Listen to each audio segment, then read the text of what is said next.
எல்லாருக்கும் வணக்கம். இன்னைக்கு சூப்பரான ரோட்டு சைடு பட்டாணி மசாலா எப்படி செய்கிறதுன்னு பார்க்கலாம். அதுக்கு இந்த மாதிரி வெள்ளை பட்டாணியை நல்லா ஊற வச்சுருங்க. ஓவர் நைட் சோக் பண்ணிவிட்டு அப்புறமா ஒரு 3லேருந்து 4 விசில் வரைக்கும் நீங்கள் நல்லா இதை குக்கரில் வச்சு விசில் வச்சு எடுத்துக்கோங்க. நீங்கள் கூடவே விசில் வச்சு எடுத்துக்கலாம். ஏன்னா இது நல்லா மசியணும். அந்த அளவுக்கு நல்லா வேக வச்சு எடுத்துக்கோங்க. உங்களோட குக்கர் எத்தனை விசிலில் நல்லா மசியுமோ அந்த மாதிரி மசிச்சுக்கோங்க. முட்டைக்கோஸை இந்த மாதிரி பொடி பொடியாக கட் பண்ணி எடுத்து வச்சுக்கோங்க. இல்லைனா துருவி கூட நீங்கள் வச்சுக்கலாம். அதில் கொஞ்சமாக கார்ன்ஃப்ளவர் மாவு, கொஞ்சம் கடலை மாவு, அப்புறமா கொஞ்சமாக அரிசி மாவு, இது எல்லாமே ஈக்குவலாக 2 ஸ்பூன் அந்தளவு எடுத்துக்கோங்க. இப்போ இதுக்கு தேவையான மஞ்சள் தூள், அப்புறம் காரத்துக்கு தகுந்த மாதிரி கொஞ்சமாக மிளகாய் தூள், அப்புறமா ஒரு 1/2 டீஸ்பூன் அளவுக்கு கரம் மசாலா தூள், கொஞ்சமாக தேவையான அளவுக்கு உப்பு, இது எல்லாத்தையும் சேர்த்துட்டு ஃபஸ்ட்டு தண்ணி எதுவுமே தெளிக்க வேண்டாம். தண்ணி எதுவுமே தெளிக்காமல் வெறுமனையே நீங்கள் இந்த காயோடு இது எல்லாத்தையும் நல்லா மிக்ஸ் பண்ணுங்கள். அந்த காயில் இருக்க ஈரத்துக்கு இது நல்லா ஒன்றா ஒட்டி பைண்டிங் ஆகிடும். இதுக்கப்புறமா நம்ம பக்கோடா அளவுக்கு இதை பொரித்து எடுக்க போகிறோம். ஸோ அதனால் தண்ணி கொஞ்சமாக தெளித்து லைட்டாக இது நல்லா ஒட்டி பிடிக்கிற அளவுக்கு நீங்கள் தெளித்து பிசைஞ்சுக்கோங்க. இந்த மாதிரி தண்ணி தெளித்து பிசையும் போது தான் அவங்களுக்கு எடுத்து போடுறதுக்கு ஈஸியாக இருக்கும். அதனால் நீங்கள் அந்த மாதிரி பிசைஞ்சிட்டு ரொம்ப தண்ணி ஊற்றிடக்கூடாது, அப்புறம் பஜ்ஜி மாதிரி ஆகிடும். ஸோ அதனால் தெளித்து பிசைஞ்சு அதை தனியாக எடுத்து ரெடி பண்ணி வச்சுக்கோங்க. இப்போ ஒரு மிக்ஸி ஜாரில் ஒரு 2 பெரிய வெங்காயம், அதை இந்த மாதிரி க்யூபாக கட் பண்ணியிருக்கிறேன். அப்புறம் 2 தக்காளி பழம், அதையுமே நல்லா பழுத்த தக்காளி பழமாக எடுத்துக்கோங்க. 2 இல்லை 3 கூட எடுத்துக்கலாம். அப்புறமா கொஞ்சமாக மல்லி இலை, அதுக்கப்புறமா கொஞ்சமாக கருவேப்பிலை கூட சேர்த்துக்கோங்க. இதெல்லாத்தையும் சேர்த்துட்டு இதுலேயே இஞ்சி பூண்டு நான் லைட்டாக தட்டி வச்சுருக்கிறேன். அப்புறம் காரத்துக்கு தகுந்த மாதிரி பச்சை மிளகாய், இதுக்கு ரொம்ப காரம் தேய்க்கணும் தேவையில்லை. இது வாசத்துக்காண்டி தான் போடுறோம். அது தனியாக மையாக அரைச்சி எடுத்துக்கோங்க. அதுக்குள்ளேயே இங்கே பாருங்கள் பட்டாணி நல்லா மாவு மாதிரி ஆயிடுச்சு. நல்லா மசிச்சு அந்த அளவுக்கு மசியணும். இப்போ ஒரு மேஷர் வச்சு நல்லா அந்த மாதிரி மசிச்சு விட்ருங்க. ஒருவேளை உங்ககிட்ட மேஷர் இல்லை, அந்த மாதிரி மசிக்க முடியல அப்படின்னா நீங்கள் மிக்ஸி ஜாரில் 2 வாட்டி இந்த விப்பரில் போடுவாங்க இல்லையா, அந்த மாதிரி லைட்டாக விப்பரில் போட்டு நீங்கள் எடுத்து வச்சுக்கலாம். ஆறுனதுக்கப்புறம் மிக்ஸி ஜாரில் போட்டு இந்த மாதிரி பண்ணிக்கோங்க.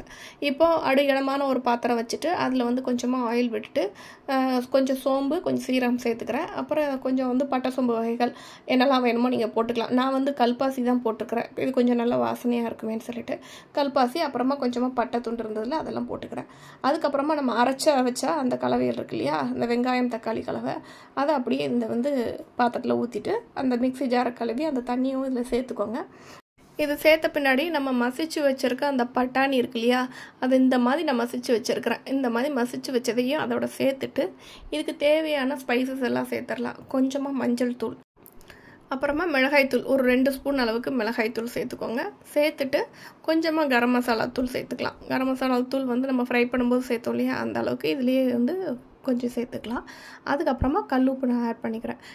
இது எல்லாத்தையும் சேர்த்து நல்லா ஒன்றா மிக்ஸ் பண்ணி விட்ருங்க. மிக்ஸ் பண்ணிவிட்டு இந்த பச்சை வாடையெல்லாம் போகணும், அந்தளவுக்கு நல்லா கொதிக்க விட்ருங்க. நம்ம சேர்த்துருக்க அந்த மிளகாத்தூளோட பச்சை வாடை, அப்புறமா நம்ம அரைச்சி வச்சுருக்கிற அந்த வெங்காயம் தக்காளி அதெல்லாம் ரா ஸ்மெல் எல்லாம் போகிற அளவுக்கு நல்லா இந்த மாதிரி கொதிக்க வச்சுருங்க. கொதிக்க வச்சுட்டு மல்லி இலை தூவிட்டு இதை தனியாக எடுத்து வச்சுக்கோங்க.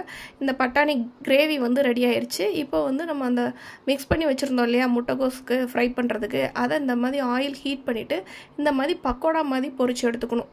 ரொம்ப ஆயில் சூடாக வச்சுருந்தீங்கன்னா போட்ட உடனே கரிஞ்சு போயிடும். ஸோ மிதமான ஹீட்டில் ஆயில் வச்சுக்கோங்க. வச்சுட்டு இந்த மாதிரி பிச்சு போட்டு எடுத்துக்கோங்க. அதாவது ரொம்ப மொத்தமாகவும் போட்டுறக்கூடாது. எப்படியா இருந்தாலுமே இது கொஞ்சம் ஒன்றோட ஒன்று ஒட்டும். நீங்கள் இந்த மாதிரி கொஞ்சம் வெந்ததுக்கு அப்புறம் கரண்டியை வச்சு நீங்கள் லைட்டாக அப்படி விட்டு கட் பண்ணி விட்ருங்க. கட் பண்ணி விட்டீங்க அப்படின்னா ஈவனாக கொஞ்சம் ஒன்று போல் வெந்து வரும். கலர் இந்த அளவுக்கு கொஞ்சம் மாறினதுக்கப்புறமா இது ஃப்ரை ஆகிடுச்சின்னு சொல்லிவிட்டு நீங்கள் எடுத்துக்கலாம். இப்போ இந்த பக்கோடாவும் ரெடி ஆயிடுச்சு. இப்போ எப்படி சர்வ் பண்ணுறதுன்னு பார்க்கலாம்.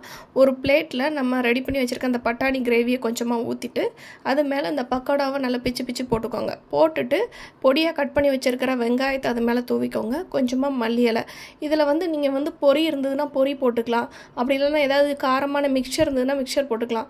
போட்டு சாப்பிட்டு பாருங்கள், செம்ம டேஸ்ட்டாக இருக்குங்க. இது கொஞ்சம் செய்யறதுக்கு தான் 2-3 டிஷ்ஷு மாதிரி இருக்கும். ஆனால் சாப்பிடும்போது இதெல்லாம் எவ்வளோ நாளும் செய்யலாம். அந்த அளவுக்கு டேஸ்ட் சூப்பராக இருக்குங்க. மறக்காமல் நீங்களும் உங்கள் வீட்டில் ட்ரை பண்ணி பாருங்கள். பிடிச்சிருந்தா நம்ம சேனலை சப்ஸ்கிரைப் பண்ணுங்கள்.